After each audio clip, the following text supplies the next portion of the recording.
Welcome to my podcast, Why Didn't Anyone Tell Me This? With my guests, we are discussing health issues, questions you may have about your health, and debunking some of the many myths around our health. And today it is a great pleasure to talk to Athena Lamnisos about making the five gynecological cancers more visible.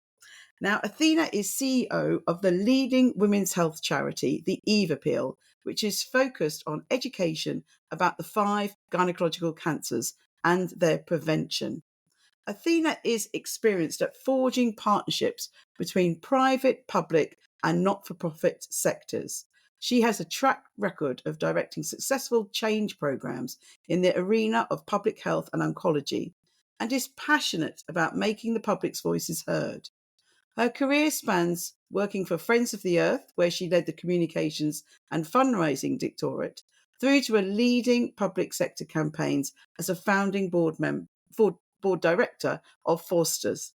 She has held numerous trustee roles, including a food waste charity, FareShare, and as a founding trustee of restorative justice charity, the Forgiveness Project. Wow, welcome, Athena. Hello. So it's a Good real to see pleasure. you from sunny Cyprus. Yes, I was going to say you're in sunny Cyprus. I'm in sunny, near Cambridge. We've got the sun with us today. So I always start by asking all my guests to tell us what led them to their current career trajectory. Yeah, well, you've kind of gone through my career, which broadly falls into kind of three chunks, really. So I was at Friends of the Earth. I'm a stayer. I'm a stayer in role. So I was at Friends of the Earth for a very long time. And I went in through the information route. And I suppose by background, I'm a strategic communications, brand communications person. So when I left Friends of the Earth, I was director of comms and fundraising. And that was my kind of professional specialism. When I was at Friends of the Earth, I did a lot of partnership work with the Body Shop and the fantastic Anita Roddick. And doing that kind of partnership work between the voluntary sector and the corporate sector and kind of business for good, doing business for good became really interesting to me. I really liked those kinds of partnerships that could bring issues and awareness in different ways to a wider populace. And Anita was so fantastic about that. And the Body Shop was such a magical kind of partner in that way to talk about acid rain, the ozone layer, rainforest destruction. It was incredible. And then when I left I've had a lot of children. That's the other thing you need to know. I've got 4 children. So Wow. kind of, thinking about that, I was head of department. I was leading a very big department. I was pretty young and I was pregnant for the second time. And I just thought, I don't think I can come back and do this full time, leading a department after having another baby. So I thought, I'll go into consultancy. And someone who had headed up communications at the Body Shop, so the board director of comms at the Body Shop, was just leaving the Body Shop had gone to market by that stage. And she wanted to set up a communications consultancy that only worked on issues, but across all three sectors. So I thought, I'll do a few days a week there when I've had my second child. And of course, I joined and was, joined the board within no time and was full time in no time.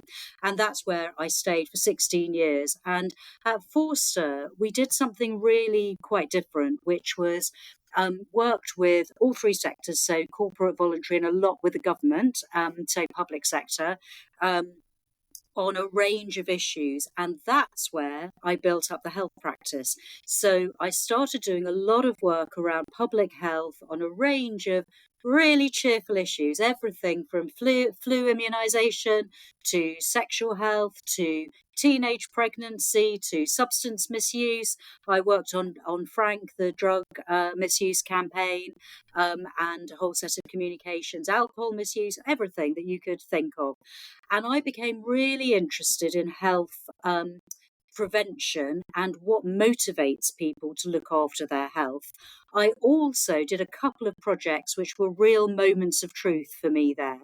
So one was working in Tower Hamlets on their breast screening program, which was woeful in terms of getting two audiences to undertake breast screening. One was the kind of C2DE white audiences who had lived in Tower Hamlets all their lives, who just weren't going for screening. The other was the Bangladeshi community of women who were not attending screening in the numbers that they should. And it was really interesting looking with those audiences, taking a real co-production approach from the beginning to look at what their different barriers were, which were actually entirely different for each audience, and really looking at their barriers, really understanding that one group of them, the kind of the white audience, really didn't want to be talked to about cancer. They thought if you talk to someone about cancer, you got cancer. They didn't want to talk about going for screening because they thought if you found cancer, you were going to be mutilated from the beginning. And then talking to the Bangladeshi audience, who had totally different barriers. They really didn't want to get a letter which talked about breasts through the post from someone who they didn't know or trust. They had huge problems with actually physically getting to screening. So transport was a huge issue for them. They really knew, like the back of their hands, various places in the community. But one place they certainly didn't know was where to attend for mammography. And they just had very different barriers, very different trusted communications, very different language that they wanted to use. So that was a real moment of truth. And that was probably now at least 15 years ago, which is why I slightly despair when people talk about hard to reach audiences, because it's really not that hard. You need to go and speak to them and understand where they are and what their barriers and challenges are and how you can overcome them. The other project I did was with the Human Fertilization and Embryology Association. So the people who, do all of the work around IVF, etc. And a really interesting piece of work and research had been done over a very long time, which was looking at mitochondrial disease and how mitochondrial disease could be eradicated. So very science heavy program that basically resulted in you can eradicate mitochondrial disease by using three parents to produce your IVF fertilized embryo. And they knew that very careful stakeholder communications was needed so that the media didn't go wild and talk about three-person Frankenstein's babies, that the poor parents who wanted to have children that weren't affected by mitochondrial disease were considered, and that everyone kind of came behind that as a scientific discovery. And that piece of kind of how to engage a broad set of stakeholders, including the public and media, around a scientific and research-based issue really interested me. So the kind of health, gender health inequalities, research all came together, and I decided to look long and hard for a charity that I could really get behind. And that's where the Eve Appeal came into play. So what was really interesting about E for me was that it was gynaecological health is an issue that needs communication. So that's my professional background, making the complex more accessible. It brought in gender equalities big time. And it seemed to me even then, and it really depresses to me to say it's got worse, equalities and these kind of vulnerable, hard to reach audiences have become less equal over the last decade rather than more equal. And it was an organisation that stood behind the power of investing in research. And that was really, really important to me. The other thing that really appealed was I don't think the UK invests in health prevention, and nothing is going to save lives like investing in health and keeping ourselves healthy. And that's Eve Appeal's sweet spot. We don't do treatment. We're not like all these other cancer charities that are there to hold your hands from the point of diagnosis to palliative care. We've got fantastic charities that do that, either, the juggernauts like Macmillan or onto the wonderful palliative care and hospice movement. No one focuses on speaking to everyone about why they need to stay well. And that investment in health prevention was really, really important to me, having worked for so long with the Department of Health on a whole range of health campaigns. I was just like screaming out to say, please stop trying to fix people when they're broken. Please let's talk to people when they're healthy about how to keep themselves healthy. Wow, Athena, you've done so much more than I even realised, and had 4 children. You really are Wonder Woman. That is absolutely amazing. How old are your children I don't now? think so. The youngest is 23 and the Wow. oldest is 30. And I'm in Cyprus because my parents have moved. I was born in England, but my parents have moved back to Cyprus and they're now very elderly. And my 93-year-old father asked me why I'd come away for so long to see him. I've only come for 10 days to be here and to kind of be around them for a while because they need some help. And he asked me where the baby was. And I was like, Oh. the baby's gone to work. She's 23. Oh, How wow. did I leave the baby for so long? Oh, bless him. Your family must be so proud of you, that and you've done so much Mm, to help so many different populations of people. I mean, my hat absolutely goes off to you. What a glittering and amazing career. And today we're going to talk more about the work of the Eva pill and the gynecological cancers. And I wanted to just stress to people, I think not everyone knows what gynecological cancers are. So we're talking today about womb, ovarian, cervical, vulval, and vaginal. But before we go into that, so you've mentioned about the Eva peel and mm, that you're different than the other cancer mm. charities. So tell us more about the Yeah, work of the Eva peel. yeah, yeah. Of course. So Eve really is quite different. So we work across the 5 gynecological cancers, which is pretty unique. You've got ovarian specific charities. I mean, I used to say you have a cervical specific charities, but unfortunately, Joe's Cervical Cancer Trust has really sadly just closed. It closed last week. And, working in charities in the UK has been a real struggle in the last 5 years. We don't get government funding. We don't sell services. A lot of us, it's a real struggle to keep raising those funds and keep going. So we work across the 5 gynecological cancers. We are prevention focused. So we are focused on early diagnosis, prevention, and finding these cancers at the earliest opportunity or stopping them before they start. We've got a really fiercely specific strategy. We're really clear about what we do and what we don't do. And we do 3 things. We fund medical research and prevention, new screening programs, early detection, and well, we can come on to it, but that is just so underfunded as an area of research. Cancer research needs more funding. Gynecological cancers need more funding. Prevention and early diagnosis is a real hole in terms of funding. So we fund medical research. That's one thing we do. The second thing that we do is we run education programs, awareness campaigns, advocacy programs, produce a lot of information. We are PIFTIC accredited, which is the trusted information standard in the UK. That's really important that people know they're coming to trusted sources of information. We put a lot of that out on social media. You will know women's health information across social media is really patchy in terms of quality and evidence base.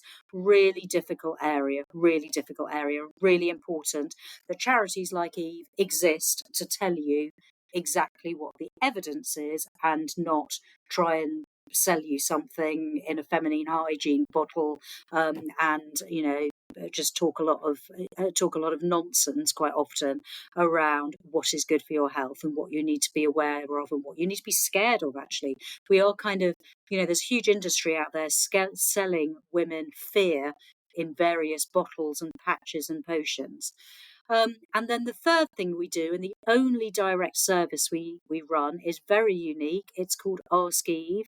It's a nurse-led information service. So we're, we're the only charity that employs gynae specialist nurses. That service is free to use. It's for any question that you have about signs, symptoms, risk factors, when you're waiting for diagnostic tests, when you want to know whether you need to go to the doctor because you've got a strange discharge or your periods have changed, or you've got bloating, or whatever the symptoms might be.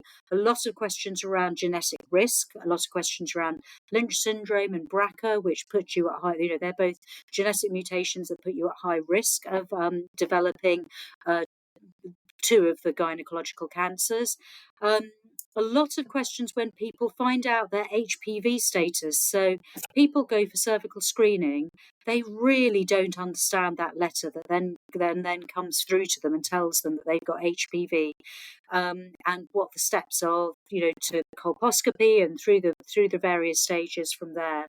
Um, so that's what the Eve Appeal does. It's here for anyone who wants to support the gynecological cancers, and it's really here for you if you want to invest in why people in the future shouldn't get one of those cancers.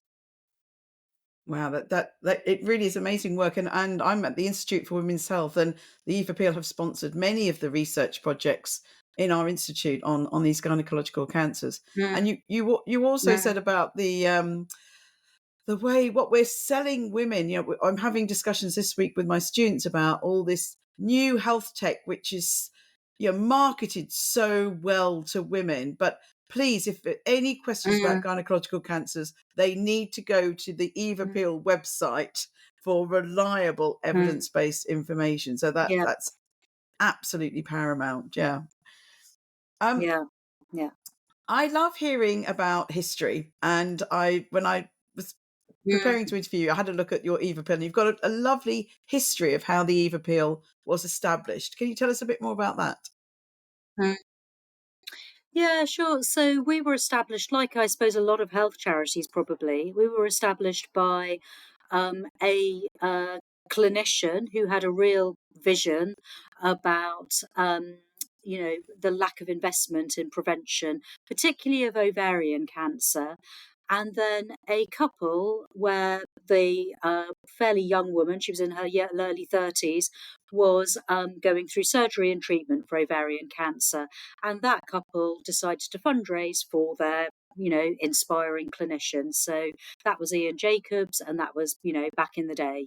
And what Ian did was something really smart, which was think very carefully about having a flagship research study that could really, pave the way. And so UK CTOX, as it was known, which was the probably the biggest screening study actually on any medical research issue that has ever happened around ovarian screening, whole population screening.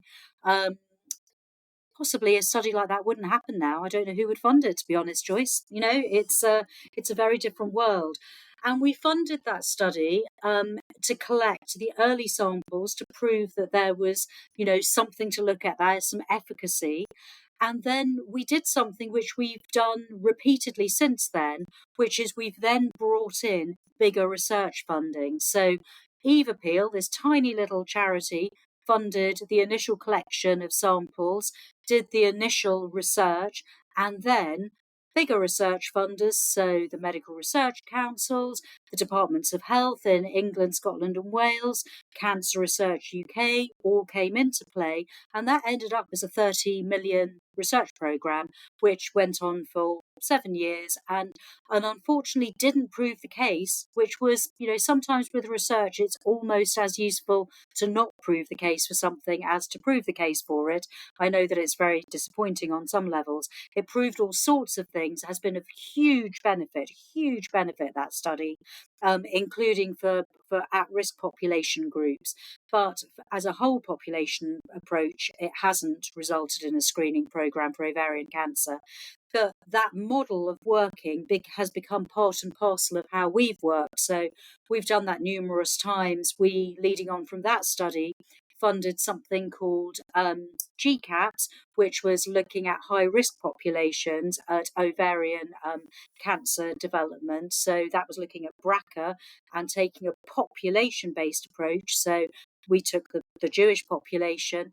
That study proved 6 years ago that it would save both lives and money in terms of treatment to implement screening, BRCA screening, in the whole Jewish population, not just people who had a family history of BRCA.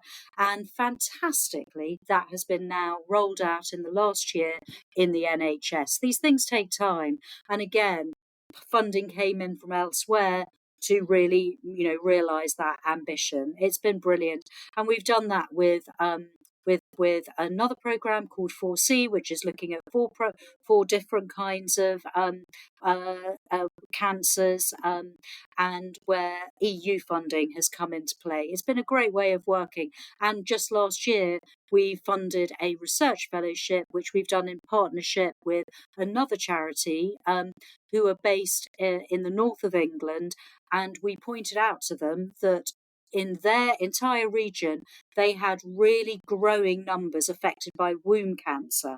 And the womb cancer fellow that we were funding could be a great investment for them. So we're always looking at ways to kind of make research funding go further. And that's very much born out of the history of how we started and how we've developed. The other thing that's developed along the way is that we have become an AMRC charity. So all of our research funding from now goes out by open call. That's very important to us. And that's something that donors often aren't aware of when they're thinking about who they're going to support. There are lots of great hospital associated charities, for example, really important to support them, but they are giving funding to either that academic institution or that hospital. And that's a great thing to do. You're investing in a team that you know and a team that you trust. But also, there's a lot to be said for going out to open call and fishing in the widest pool you possibly can when it comes to medical research. Wow, what a track record! And even though like with UK CTOX, it was not what we all had hoped for. As you said, there was important information along the way. So before we go and talk about each of the cancers in a bit more detail, I know that the Eva Pill has been very passionate about women understanding their anatomy. So your education part is so important. And I've been to an event you organised Mm, quite a few years ago where we talked a lot about yeah, getting those words right, using vulva. How can you know you've got vulval cancer if you yeah, don't know what your vulva is? So tell us about yeah.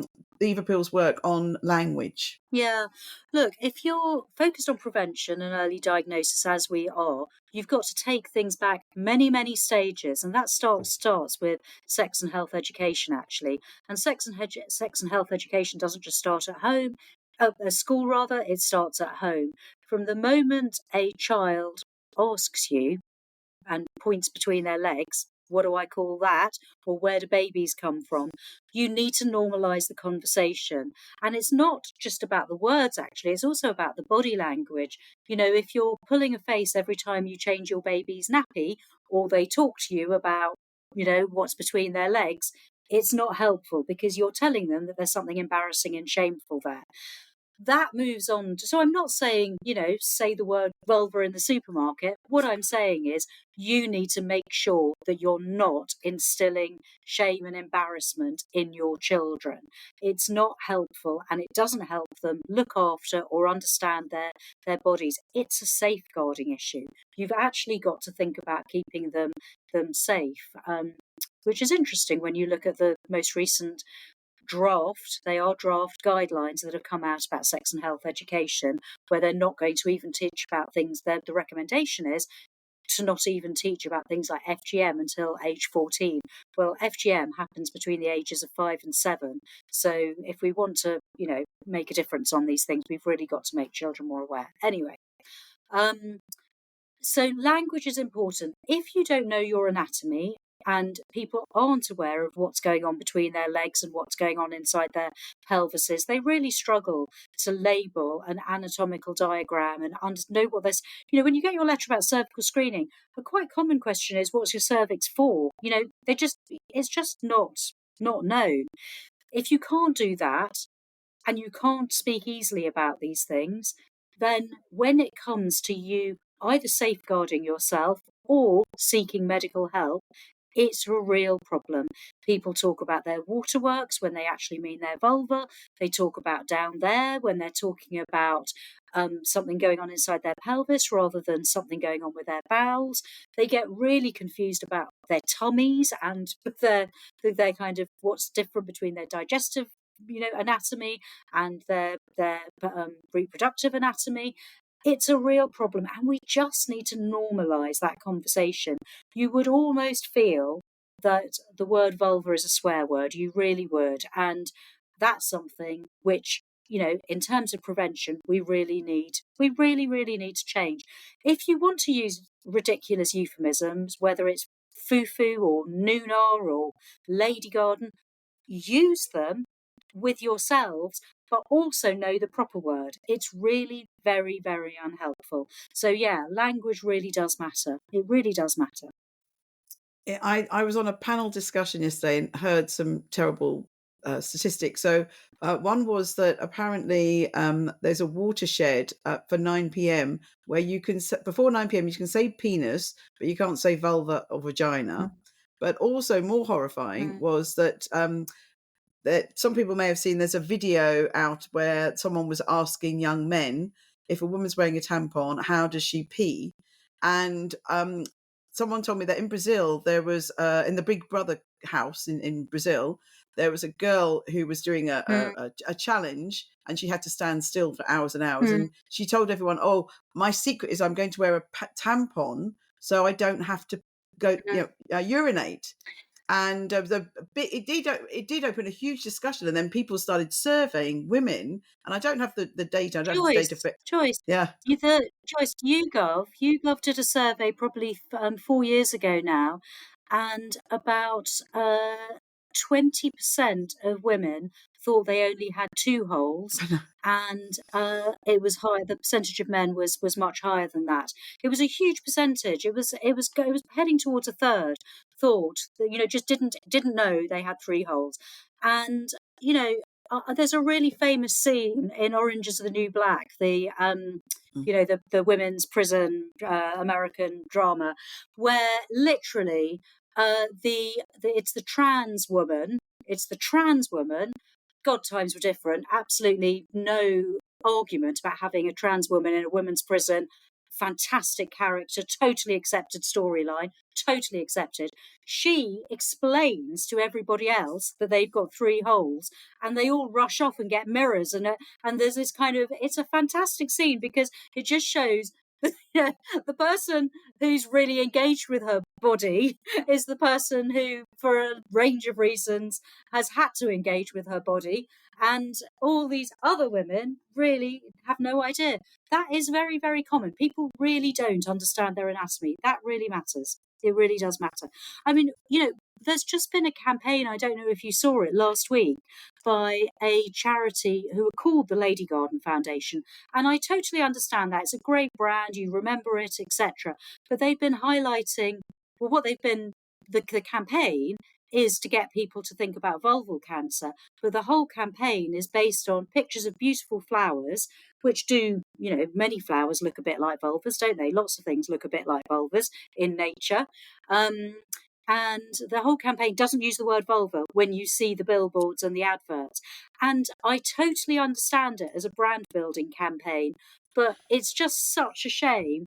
We need to scream it from the rooftops, and we need to, use it online. And my fear I don't know if this is the case because I don't know enough about how the draft guidelines for sex education were developed.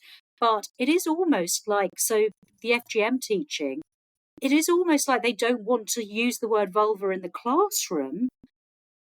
It is almost like that. So just using the word vulva, may be considered inappropriate. But the more you say that, or the more you ban things, then it makes them feel inappropriate. You've got to be much more open about it and talk about things normally.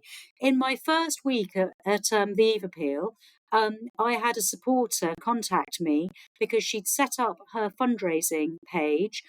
Someone who she was raising funds for had had vaginal cancer. She had said if she broke her fundraising, she had said on her fundraising page, which was online, obviously, if I break my target, I'm going to run in a vagina outfit. And the fundraising page put asterisks Oh in my God. so that it looked like a swear word. It looked like a swear word. Anyway, I contacted them and they did change that. Anyway, No, yeah, language matters. it's so crazy. It's so crazy. Obviously, I'm doing a lot about reproductive health education. We use the word vulva. When I Yeah. give a talk, I make everyone stand up and shout out vulva, vulva. It's a great Mm, word. mm, It's not a swear word, and well, we could talk about that for hours. But let's move on to the gynecological cancers. So on your website, you have yeah. some data. So every day in the UK, 58 women and people with gynecological organs are diagnosed with a gynecological cancer, and 21 will die. So this is Mm, I think it's important to know this and realize that these things we need to discuss this. So let's go through them. yeah. Let's start with womb cancer.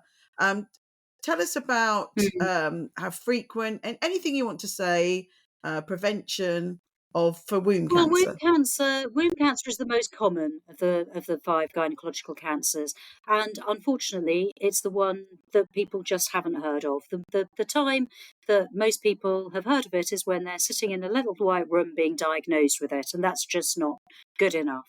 The other real tragedy with womb cancer is it's very treatable. It's very unlike ovarian cancer, for example. And if you get yourself diagnosed early, you can be treated with surgery usually, but you can be treated, it has a very, very good treatment rate and very good prognosis. If I could allow people to remember one thing, it's no postmenopausal bleed is normal. There is no last hurrah period after 2 years. No amount of postmenopausal bleeding should be considered normal and need to be checked out. So that's the primary symptom that people should be looking for. It's mostly diagnosed in postmenopausal women, not exclusively, and there's a real steady stream of younger women being diagnosed. But that is the primary symptom that I would like to get through, people to know, and I'd really like to make that sign to be checked out, famous. That's the one. It's related to all sorts of things, which, in part it's really useful for people to know. So it's a very much associated with estrogen in your body. So obesity plays a role, but again, not exclusively. So if you're pencil thin and with a very low BMI, still, if you have a postmenopausal bleed, and you need to get that checked. But that's womb cancer. Then moving on to ovarian cancer, that's a really tough one. So a range of symptoms, bloating that doesn't go away and lasts for 3 weeks or more, changes to urinary and eating habits, so getting full much more quickly, going to the loo much more frequently. That's something to look out for. Some people get a little bit of bleeding. Some people get pain in their abdomens.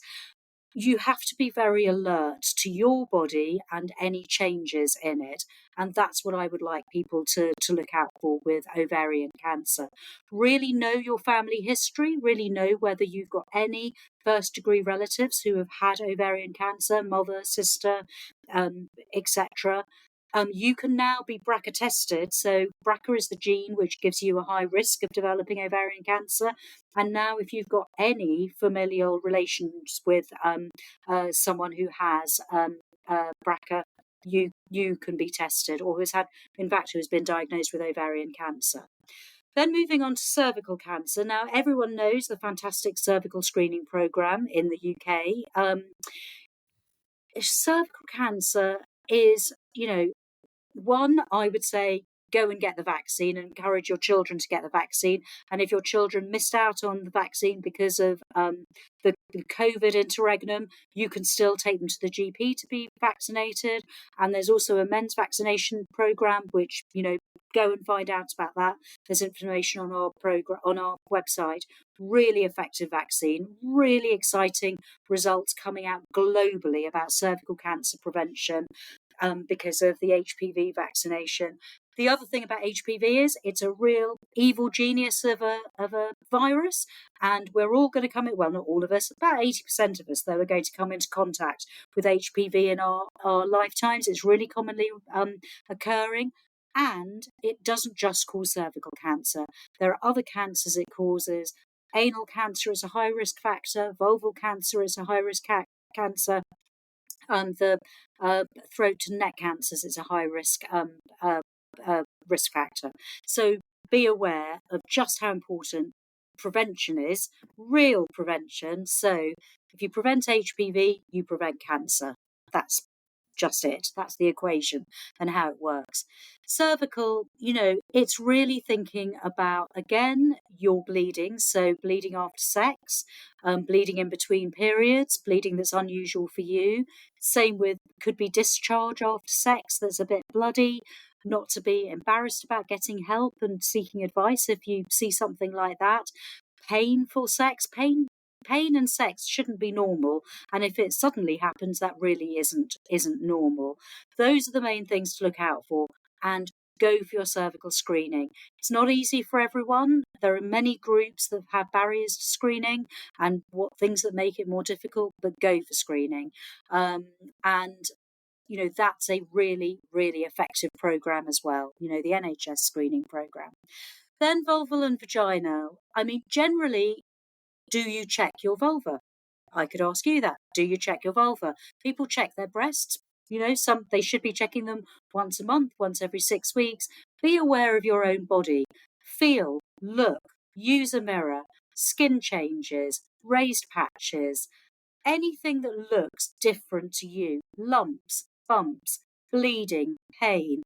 Vulval cancer is a really tough cancer, a really tough one to treat. And it's just tragic when you then speak to someone who's never looked down there, but had been aware of itching, discomfort, but had never actually been examined by their GP. After multiple visits, they've thought it was thrush, they thought it might be lichen sclerosis, they thought it might be various things. They've never actually been examined, and they've never looked themselves. The thing with all of these things is, GPs have a difficult job. The clues in the G word, general. They've got to know a lot about a lot. You've got to make things as easy for them as possible. You've got to advocate for your own health so they can advocate properly for you. So it doesn't, you don't want to miss something and you don't want them to miss something. And that's all about knowledge and communication. Wow, thank you so much. I'm sure everybody has learnt something from that, and you've given some key indicators of what we should be checking for. That's really, really important. And if anyone wants to know more, again, please visit the Eve Appeal wonderful website with much, much more information. And in May, the Eve Appeal ran a brilliant campaign called Get Lippy. Can you tell us more about this? Yeah, so we're always looking at ways to engage the widest possible audience. One of the things that we wanted to do was really think about things that had been done by other health causes, and primarily things like, breast cancer awareness and the beauty industry, alongside things like Movember and male health, men's health, and so we thought long and hard about that and thought, well, we want to really focus on being loud and with us speaking out without embarrassment about these issues. So we want to develop something that fits with that as a term in terms of a tone of voice and a brand. So Get Lippy was the kind of obvious one. And the alignment with beauty and with women's health and women's empowerment seemed like a really obvious one. So it's a campaign that runs every May. We work with a whole range of beauty brands. We didn't want to work with one brand. It needed to be something where brands could stand shoulder to shoulder. We give those brands who donate 10% of a sale of a product during the month. So it's all about raising funds as well as raising awareness. We give them lots of content to share. So you get some very surprising content about vulvas and vaginas on, the Carmex social media channels, for example, or Tesco food channel, or, it's great. So that's the whole idea behind Get Lippy. It's about working in partnership, collaboratively, cross-sector, take it right back to what I said about working with Anita Roddick and the Body Shop. It's about that. It's about putting it all together and saying, we can't solve this just us. We've got to solve it together. And it also then helps reach a really much wider public audience, which is absolutely critical. Very different people buy Carmex than would naturally go to the Eve Appeal website. It's a brilliant campaign, and I love it. That sense of community, get everyone on board. It doesn't matter if they're corporates, Yeah. whatever. I love that. I really love that, Athena. And you've Right. already mentioned some of the research and how women's health is really under researched.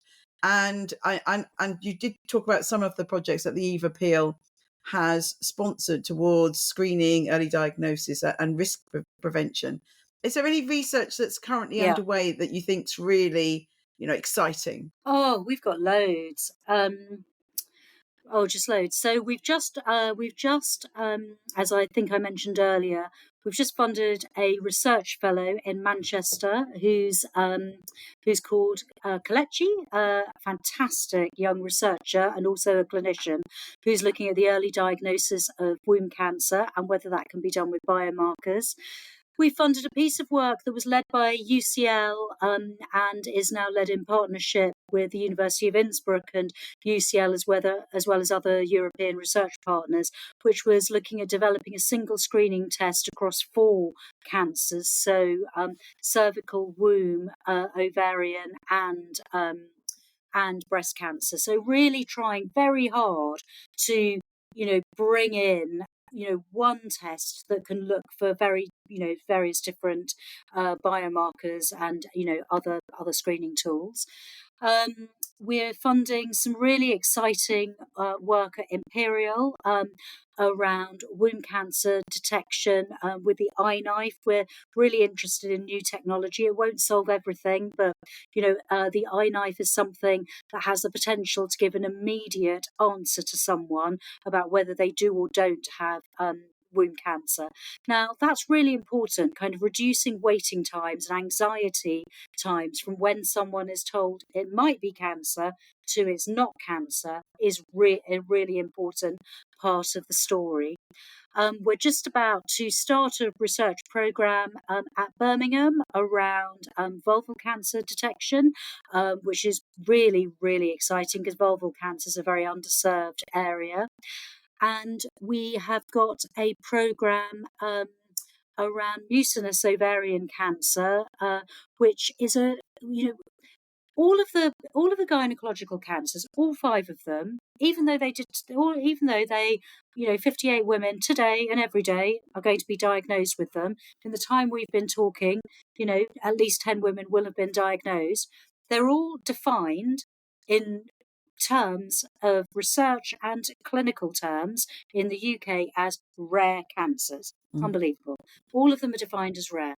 Now, it's very important that we fund rare cancers, the gynecological cancers. If you've got a rare subtype of one of those cancers, so the work that we're funding in ovarian cancer is in mucinous ovarian cancer, which affects probably 15% of ovarian cancers are mucinous, between 5 and 15%. You feel like no one knows you, no one sees you, no one's funding work in that area.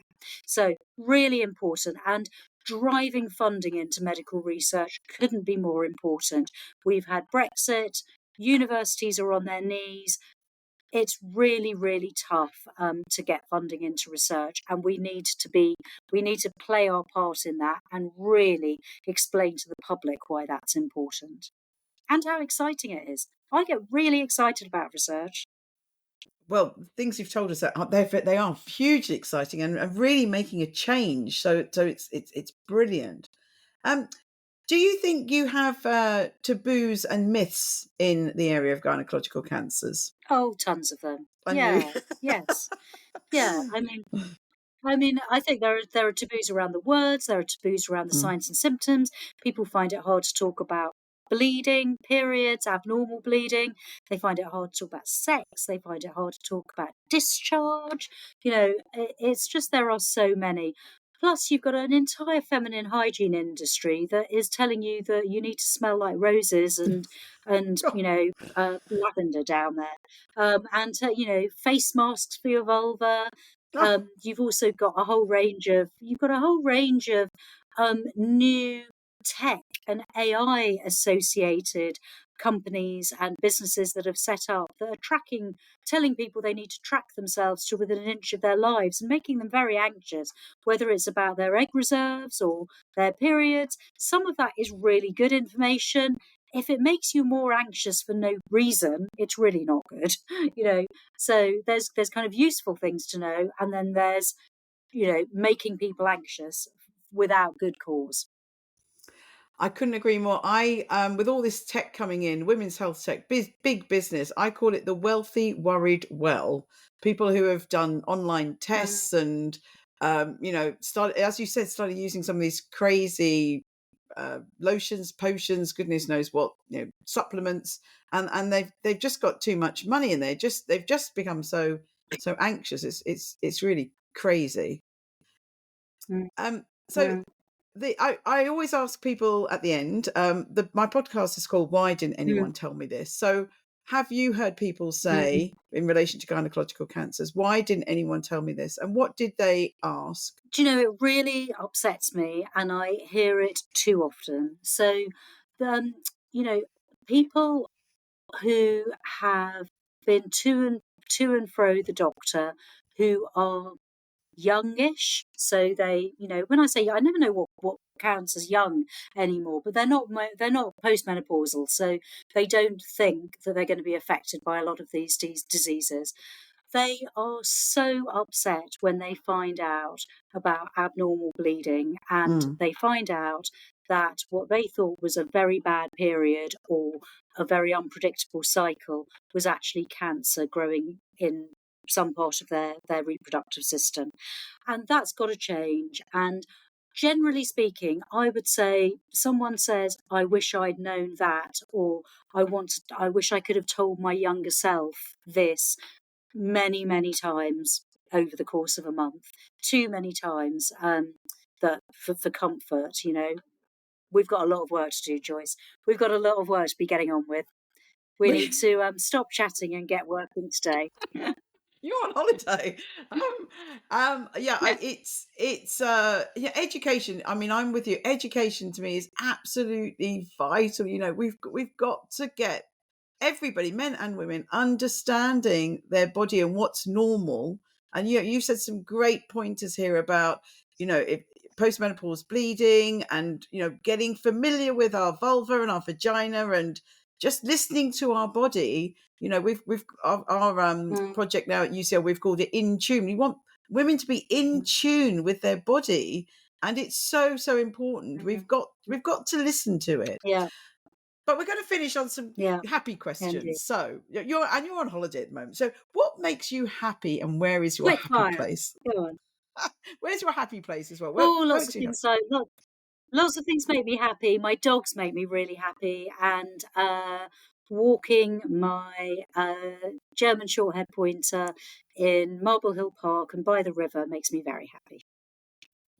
Yes, by the river, by water, is there's even some papers that have just come out about how they Yeah. lower our heart rate and blood pressure and things are really, really good for us. Mm, And the very final mm, question, what advice would you give your younger mm. self? Oh, really?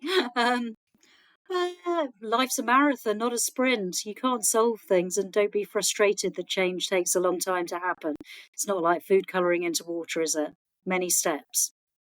And you have had a brilliant career in life so far, and many, many more years, because we've got so much more work to do, Athena. We can't retire. We We can't have retire yet. indeed. We have. It, Great to it's speak. it's been an absolute pleasure, and I think it's probably one of the, if not the most educational podcasts I've ever done. And we really need to stress that Fantastic. women need to understand this stuff. So we're going to get this out there and make sure that everyone understands it. So thank you so much, and enjoy the rest of your lovely holiday, Athena. Thanks for taking the time out. Okay, take care. Bye bye. Pleasure.